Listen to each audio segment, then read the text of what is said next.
Hi, Laura. Thank you so much for joining me today.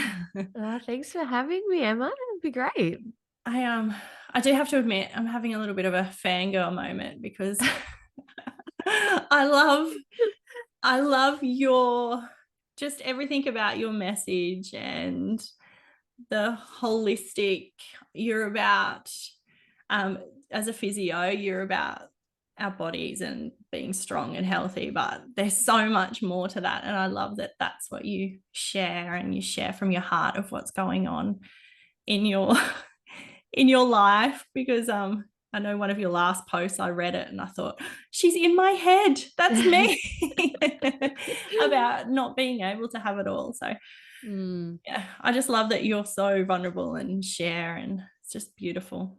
Yeah, thank you. I feel like, yeah, I certainly started out in this space feeling only comfortable sharing anything that was physical and physiotherapy related, I guess. But then I think as I grew more and more confident in myself and, I journeyed myself through becoming a mother and learning all these things that I just started sharing, and it turns out that everyone was resonating with, like, my innermost thoughts, and so it's kind of transformed itself now where it's definitely still, the physical physiotherapy aspect, but it's so much deeper than that. It's like all the things, like you said, that's inside our head, but we don't always have language for or think other people are going through, and Mm. I'm such a chronic oversharer anyway, like, I don't mind, like, sharing things with people, like, I am a real open book, so I've just, translated that into my business, I guess, and it's been a really wonderful way to connect with people. It's beautiful. It's almost what I see you share and the motherhood, and like you were saying, people resonate. It's almost everyone's going through the same thing. It might just be packaged differently, but just hearing someone's story of how they moved through it, almost it's that light at the end of the tunnel for a lot of us. Yeah, yeah. And also to understand, as you speak about the physical and the physio, that it's not, there's a whole, we're complex beings, we're human beings, and if we don't have all the pieces in the puzzle, that's one piece of the puzzle. And I Yeah. love that you share that, and you're not so, you know, this is what you should be doing, but no, life gets in the way, and we need to make it work. 100%, and I think, again, that's such a learned journey of my own where the older I get, the less black and white anything in my world seems, so everything is just a continuum of gray, and there's so much, like, that's unique to you. And so I think I've become less and less prescriptive about this is the right way to do this or this is Mm. that. And I've just become more and more like, you do you. Like, here's some really great information, but everyone is so individual. We can't expect us all to respond the same way to things or react the same way to things. And like you said, the physical side of life is just one tiny aspect. There's so much more to the way we show up in the world and how we feel and what presents itself to us. And the physical is just one aspect of that. But even when I was working clinically as a physiotherapist, so much of my job, we would joke I needed a psychology degree because, yes, you're working physically on people, but like you're dealing with big emotions. And, you know, I've just really come to realize that, you can't, as much as we try to, because we try and make sense of the world like this as humans, I think, Mm. we can't just tie these things up in a neat little box and call it physical tick, like it's just never that simple. Like right now, for example, I'm run down, I've got a head cold. And that is absolutely related to my stress levels and my emotions. And that's just like a physical representation of Mm. where I've been at emotionally and spiritually and all of these things. And they're just so intertwined that I can hardly pretend that, oh, the only reason I am sick right now is because I must have sniffed a germ from somebody. Like it's just Yeah, so yeah. simplistic to think of these things in these silos that they don't interact with each other when they are just messy webs overlapping between Yeah. each other. Yeah, it's weird, and that's human, the humanness, the human experience. It's not linear, it's not at this moment it's this, then you move on to it, everything flows and moves in between.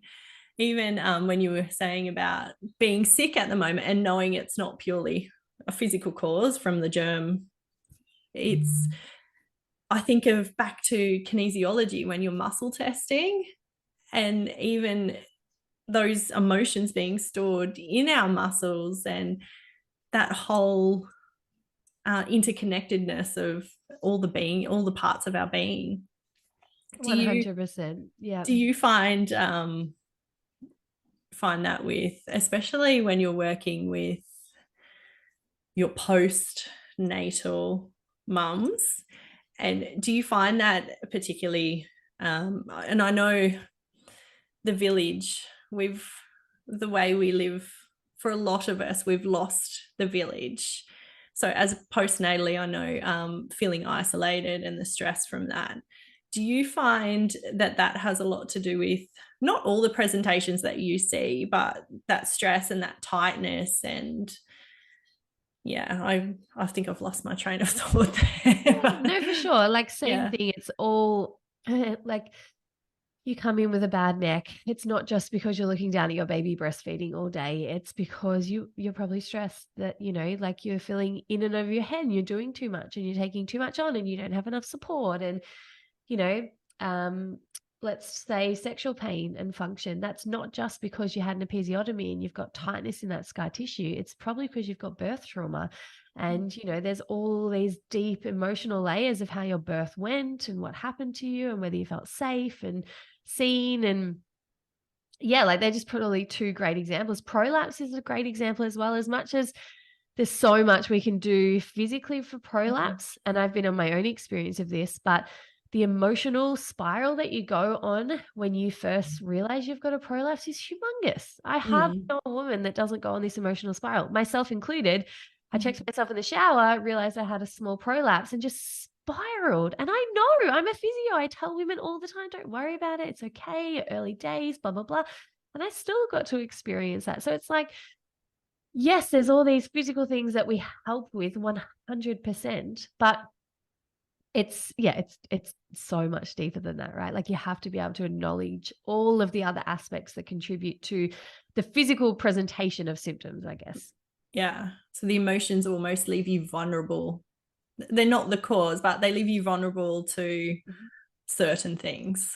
Yeah, and people Yeah. would argue they are the cause, and that might sound really woo-woo to some people, and I actually quite believe a lot of it. Like, I definitely think that certain emotions cause illness for sure. Oh, Like, for there's sure. so much. Who is it that's doing all the work?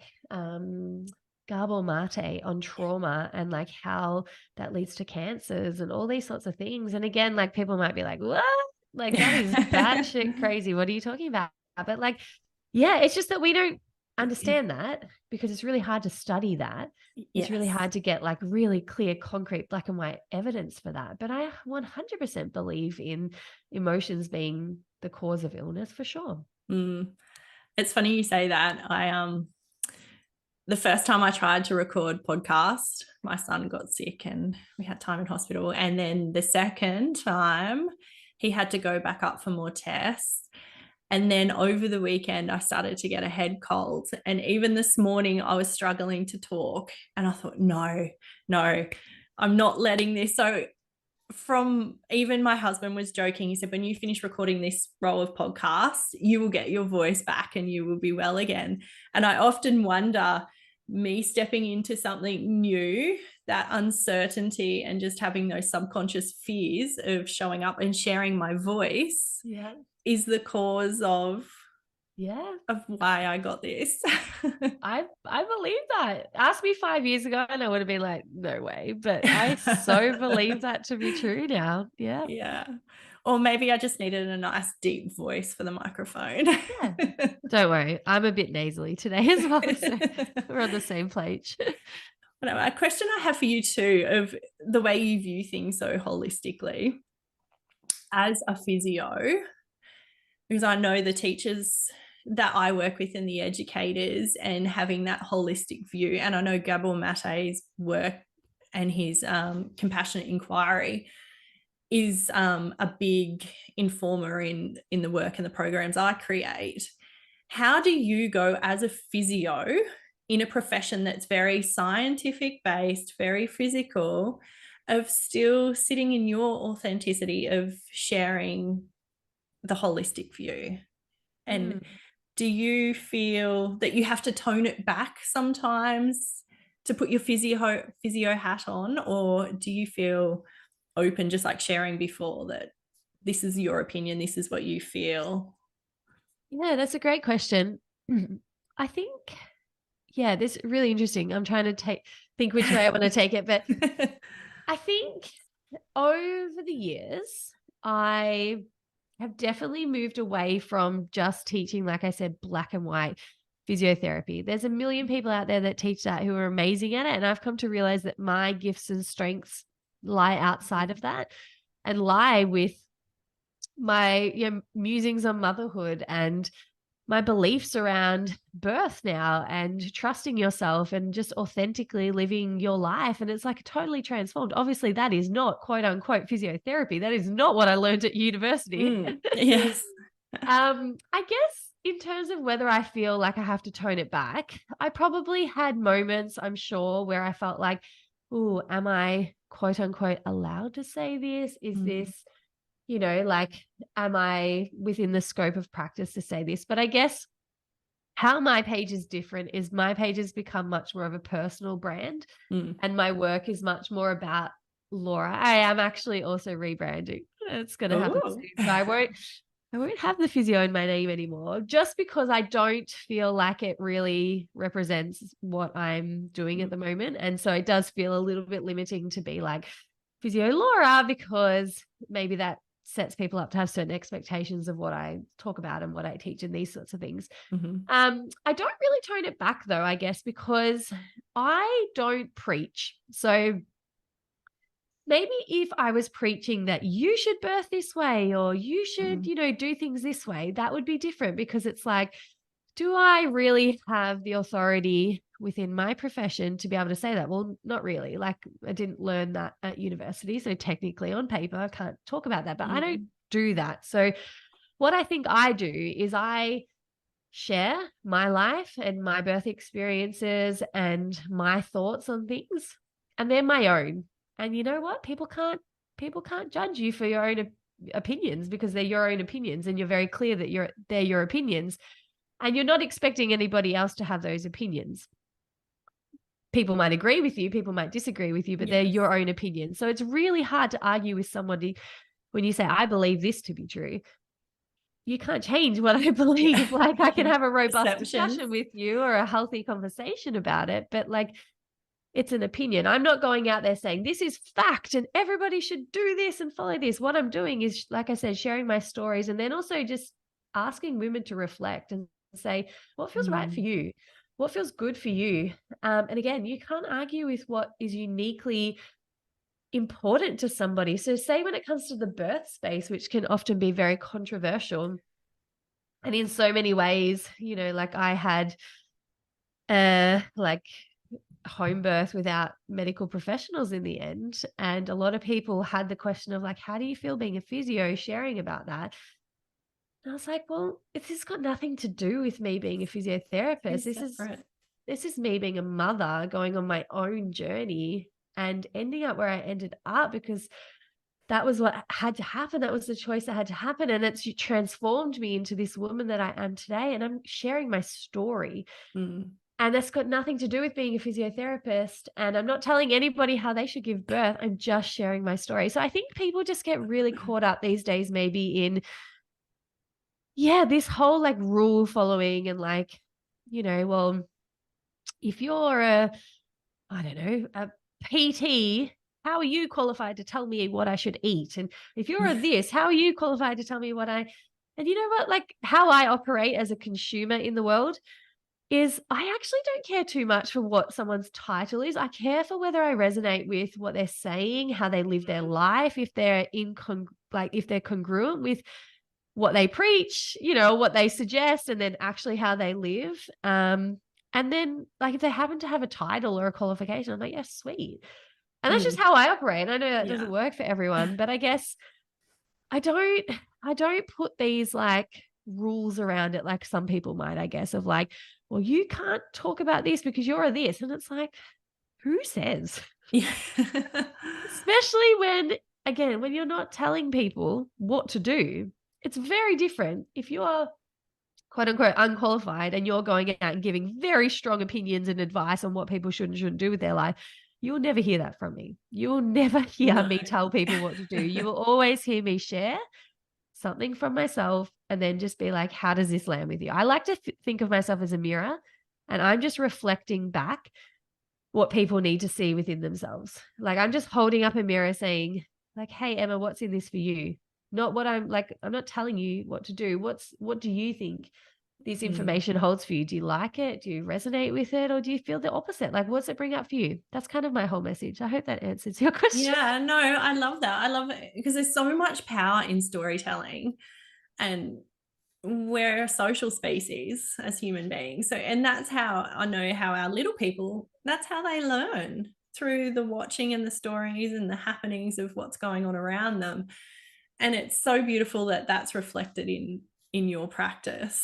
And I know, even I contacted you a little while ago about this whole monster of marketing and social media because I really resonate with that, the way that you do it, that you're storytelling, you're not preaching, and you're giving people permission, or you're provoking thought. It's that Yeah. mirror, provoking thought to think for themselves. And I know in the education system, and the reason why I'm so passionate about what I do is that I feel we've lost that permission to think outside the box, to feel if it resonates with us, instead of looking for a title or a certificate. Does it resonate for me? What am I feeling in me? What is this person bringing up for me? And doing that work. That's the work. Yeah. So 100%. I love that. It's that curiosity piece as well, I think. Yes. Like the people I love speaking to the most are the people who are like, tell me more about that. That's really interesting. Someone could say to me, like, I like to think I'm not that strongly, like, maybe I am actually strongly opinionated on some topics, but like, I'm trying to think of an example. Someone could come to me and just like give me the total opposite view of where I'm at. And I would not shut that down and go, well, that's pathetic. I don't agree with you. I'd be like, oh, that's so interesting. I'd be so interested to know how you got to where you got to. Like Mm. what makes you think the way you think? Like I am so curious about people. And I think it's because I'm very open-minded. I'm not like I don't tightly hold on to my beliefs. I'm so open to changing my mind. I'm so open to like waking up tomorrow and going, you know what? I actually don't think that anymore. And that's okay. And I'm not like holding on to what I said yesterday Yes. that I think or whatever. And I just find humans fascinating. And so, yeah, it doesn't mean I have to change my mind on something, but I really love knowing why people think the way they think. For example, in birth, like I feel very strongly that women should have autonomy and that women should have choice and women should feel safe. And I think the system is broken in so many ways and rada, rada, rada. But I also can so appreciate and love having conversations with people in the system who are doing the quote unquote bad things that like, you know, are contributing to high birth trauma and all of that, and understanding the bind that they're in and what they're trying to get out of it and the training that they've had and why it contributes to the way they think the way they think. And I find that stuff really fascinating. And so I think it's just really cool when you meet people, yourself included, obviously, who, like you said, think outside the box, are willing to have conversations and ask Mm. questions and be curious and open minded. And I don't know, if I'm going to get to 80 and die, I'd rather have lived a life like that than to just be like, nope, this is how you live a good life. And you stay inside this box and this is good and this is bad and end of Yes, story. yes. I hear Brene Brown talks about the stories, people's stories, and we've all got lenses and perceptions and all the different stories. And because someone is sharing something, it doesn't mean that nothing's truth. It's everyone's perceptions and the way they're viewing it. And the minute that we judge it, it's almost shutting something that we could have gained inside us. It's that Yes. constrictive, yeah. And we're judging ourselves. That's something I Yes. really came to realize is every time I'm judging someone else, I'm actually just judging myself. And I think when you can let go of the judgment from others, you're letting go of all this judgment from yourself. Mm, And it's very liberating to be like very. that. It's so liberating. And I think a really powerful thing I used to draw on as well was this whole, I'm going to butcher it because my brain is not working 100% right now. Just like if you have a different opinion to someone, Mm-hmm. they don't have to be wrong for you to be right. That's Yes. what it Yes. was. I got it right. Yeah. So And not that I much think, snot going yeah. around in your brain. And I think that's really powerful because I think that's what a lot of us do to try and like hold on to these rigid belief systems that we have because it constructs the life that we live. And it's, Mm, it's quite discombobulating when we go, whoa, it doesn't have to be that way. And like everyone can be right. That's yeah. really hard for people to understand because if you've built your little house and your little life around the fact that you're right and therefore everyone who thinks differently is wrong, Mm, it's just I think you're living in a cage in so many ways because you don't get the ability to stretch and expand and change. And I just think I've really come to a place where I'm right and you're right. And we can have totally opposite opinions, but yeah. it's right for you and it's right for me. It's great. And that's So good. good. Yeah. Yeah. I just love that when you're hearing something from someone that you might get that moment of that little trigger that you feel, but leaning in, and that's really interesting. Can I hear more? Just that Yeah. simple opening it up just to hear their side of the story. Yeah. Yeah. It's powerful. Very powerful. And speaking of brain, I had something on the tip of my tongue and I've lost it. Oh, that's going to frustrate me now. But I know too, working with little people, and you've got your own children, so you'll be feeling this as well. They bring up so many opportunities because they're born just exuding their essence there, and they naturally do things in their own way. And as being a mother and a teacher, you are triggered. I'm triggered constantly by, and the blessing in that of being triggered, and especially if you have a spirited, or I can't think of the other words that are used for, but Strong-willed. yeah, strong-willed, challenging, all the words, child. The blessing in that is every time that you feel that feeling or you see something a bit different, there is a lesson in it for you. There's a part of you that needs healing. And I think, yeah, when we're judging, we're missing all of that opportunity. And when you lean in, it's an opportunity for connection. And that's the goal of the human experience, really, connection. 100%. Yeah, I agree. And our kids, like you said, are definitely our greatest teachers if we Yes. open our minds to that and Mm. see them as like, I always say to my husband, oh man, our daughter was sent here to teach us so much. And I'm exhausted. But oh my gosh, she is our greatest teacher. Is she your eldest? No. It's funny. No, she's my middle child. My daughters are quote unquote spirited, like stubborn. In so many ways, I feel like they've taught me so much because they are loud, they're very opinionated, they don't care about what anyone thinks, they're not compliant, like they just do what they want. Yeah. But interestingly, I feel like I've also learned so much from my son, even though on paper he's like the easy, quiet, chilled, easygoing child. It was only until very recently, he's almost 6, that I realized, those are the ones that fly under the radar because they're Yes. not loud, but they suppress a lot of those emotions A and they're lot. just like over there processing. And I've only just really come to realize that. And now it's a really fascinating, like, interest point of mine, like these kids who are more sensitive and a bit more stuck, and how, yeah, he doesn't really cause me much grief, but that doesn't mean that he's not like working through his own things. And even though it's quote unquote easier for me, it's, oh my gosh, taught me so much because I really see, I'm like, you're quiet, but that doesn't mean you're okay. Okay, yes. Yes.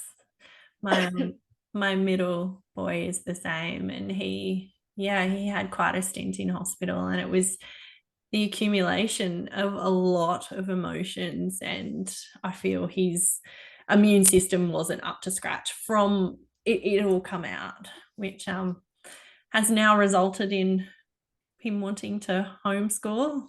Yeah. So yes, this is week 2 of homeschooling. No, actually, I like to call it private. They're privately educated by me. Yes, right. I Yeah, call it just living my just life. living. Like this morning, we went and chased bees to find the hive, and that was our learning. We mapped it. We did directions. So it's just such a beautiful experience. But now to know that he needs that connection and he needs to feel seen and heard. So this is where he wants to be. That's beautiful. Yeah, it is beautiful. But yes, I completely understand the flying under the radar. When you're putting spot fires out with the others, yeah, they take it on themselves just to be quiet, really. He feels the need to take the pressure off mum, so he holds on to it. Yeah, yeah. It's a whole other kettle of fish, right? A whole other kettle of fish, yes. But also, and I think this is the reason why I originally wanted to have the chat with you. When I'm speaking to educators about the way they enter the space and these little people being so attuned to the person entering the space, and they're tuning into every aspect of the person, the way they're walking in, the way they're holding themselves, their facial expressions, their energy. They're such big readers of energy. I find our physical energy and our physical presence is so important when we're with children. If we walk in just being tired, shoulders slumped, those little egocentric minds, because that's developmentally where they are, take it on as it's them, that we don't want to be there with them, and you end up in a whole spiral of these little people not having someone that they can attach to and feeling off because they're looking for safety and security, even in a classroom space. So finding that energy and the physical, your core strength, physical, is such an important. I'm finding myself stopping from slouching while I'm saying this. Is such an important aspect. And I know in our busy time seems to be, especially working teachers working with families at home, I know that time is a big aspect, and feeling like they don't have time to work on energy and strong bodies. But in the flip side, that actually will make life a lot easier in the class.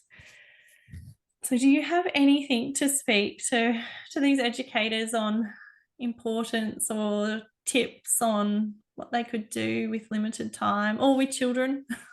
Yeah. Well, I think we all know how important looking after our physical vessel is. So we all Yes. know how important maintaining strength and movement is. And unfortunately, we sit a lot in our culture at the moment. A lot of us have sedentary jobs. We sit to eat dinner, we sit to talk to people, we sit to watch TV, we sit in meetings, like we sit, sit, sit, sit, sit. So Mhm. from a postural point of view, like we're not doing amazing. We're looking at our phones all day, everything's crouched over, we're craned down. So we certainly know that that's like the next epidemic really is that we sit too much and that we need to move our bodies better. So certainly just I encourage people because I think it can be really hard and unsustainable sometimes to go, let's go exercise for half an hour every single day. I just encourage people just move more throughout the day. Like, can you walk a little longer? Can you park a little bit further away? Can you stand up in a meeting? Like to me, the fact that we all sit down in meetings is crazy. It's like, can you go for a walk if it's one-on-one? I find all my best conversations happen when I'm walking. So if I'm talking on the phone to someone, you won't find me sitting down. I will be moving, I will be walking, I will be doing things because I need to move my body. I can't just sit and talk. So just thinking about like really small ways that you can move more throughout the day, I think is really, really great starting place to just have better physical form, better posture, like not as stiff, not as sore, like it's just healthier ways to live. And it's actually shown to be better to just move consistently more throughout the day than it is to, say, do a half an hour hard gym workout, but then sit for the rest of the day. Mm. So we actually know that even though you're doing the gym, it's the sitting that's really negating all of that good work. So it's just like, could you sit less? Could you move more just throughout the day? Stretching and, like just some gentle body weight workouts. Like, it doesn't have to be extreme. We really don't require a lot. Go for a walk. Like, it just doesn't have to be too hard. Finding something Mm. you love is really important as well, though, because like, if you're going to a class that just is boring and you hate it and it's not fun, like I do this dance class and it's the most fun thing ever. And it's just like all these old school R&B tunes. I get a workout, but I don't think that I'm working out because in my head, I'm just in the club like I was back when I was 20. And it's fun. It's so much fun. And hey, guess what? I do it every week because I really enjoy it. So it's That's like finding fun. something that you really enjoy doing, I think is important. And then in terms of like how you were saying, like how you show up and your posture and your energy and all of that. Like you said, I actually don't think you can fake it really very well because you could have your shoulders back, you have a big smile on your face, but if you're not actually authentically doing that, like people know, I can read energy very well too. Someone can be saying all the right things, but I'm like, Mm. yeah, there's something off there. Or, like, so I think you've got to really embody it, right? And I think probably a really good starting place for people who maybe do feel a bit grouchy or a bit grumpy or they're getting a bit stressed and naturally then their body is, either going into a bit more of a power, domination sort of pose where you're trying to, assert control over these tiny humans. I'm a parent. I understand what this feels like. Um, it's just to soften and to focus on your breathing. And I think a lot of us don't breathe very well these days. So a lot of people with wound up tension don't breathe very well. I treat a lot of people who have like overactive pelvic floor muscles, and so much of the time they do not breathe well. Their diaphragm doesn't move very well. Their stomach is really rigid. So just placing like your hands on your belly and doing like really deep belly breaths where you just fill your belly up with air on the inhale, release it on the exhale, and you're not breathing up into your chest and, into your shoulders. You're just relaxing all of that there and just breathing into your belly. That can be a really helpful way to really help you soften, help you breathe properly. And that's kind of the foundation for everything. I feel Mm. like if you can rest your core, soften your breathing and abdominal area, everything else can kind of soften from there as well. So yeah, I hope that helps to answer like just some practical things that people could do maybe, yeah, when they're feeling that way. Like, so I've got this thing with my kids, right? Because whenever I get angry, I feel like an awful version of myself. Terrible mum, all of the All guilt, the guilt. all of that. Mhm. So if I get angry and short with my kids now, they have full permission to tell me, Mummy, you've got your ugly, angry face on. And it's straight away, like, because obviously my face is all like twisted up, and I'm like, no, just get your stuff inside. I told you. And it just straight away makes me soften and I laugh. And I'm like, oh, that is really powerful for me anyway. Just to go, you have full permission to say, like, your face looks really ugly right now. Stop. And so, yeah, laughter is really helpful. Sighing can be really helpful. Like if you're in these wound up, tense patterns, yeah, smiling, laughter, sighing, breathing, really, really powerful. And the little people gift us all those opportunities, Oh, all yeah. of them, if we're open to it. Yeah.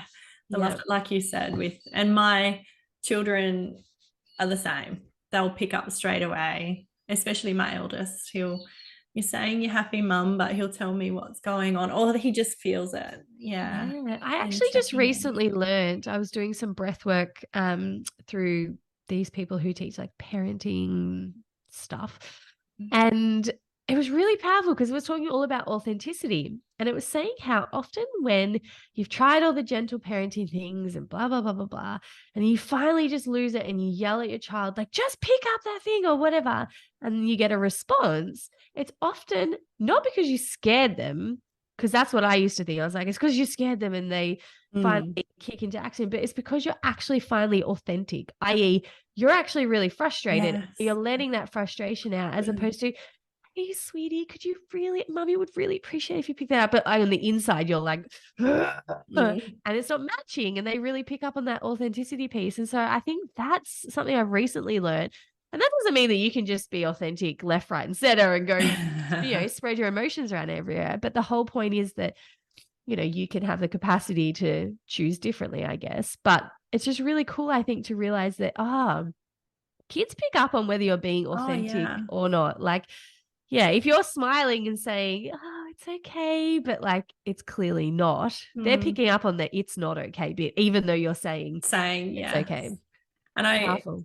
that's a big part of my program sharing. Like the authenticity is everything because they're so good at reading everything, reading energy, reading. I've even had a student tell me what color my aura was. So Really? they can read everything. Wow. And when you're open and sharing and expressing in an authentic way, and especially if you're having the open dialogue or considering the community of the class of everyone sharing where they're at or what's going on for them, that's when you give them permission. They're witnessing you doing it, and then they're able to share, like your children were sharing that they weren't okay with your angry face. That's when we start building on the emotional literacy and the language, and that it's okay to have human feelings. And Yes. it's not shutting the feeling down. It's okay, what are we going to do with this feeling? So yeah, I think there's so much power in being open and authentic, and if we're not and they're picking up on that, they can't relax, and the parts of their brain can't be activated to properly learn because they can't attach to us. They don't know who this person is. They're saying this, but they're picking up this. And then you have the spiral that we've all as parents been in and as educators. Yeah, I 100% agree with all of that. Authenticity is so, yeah, it's key.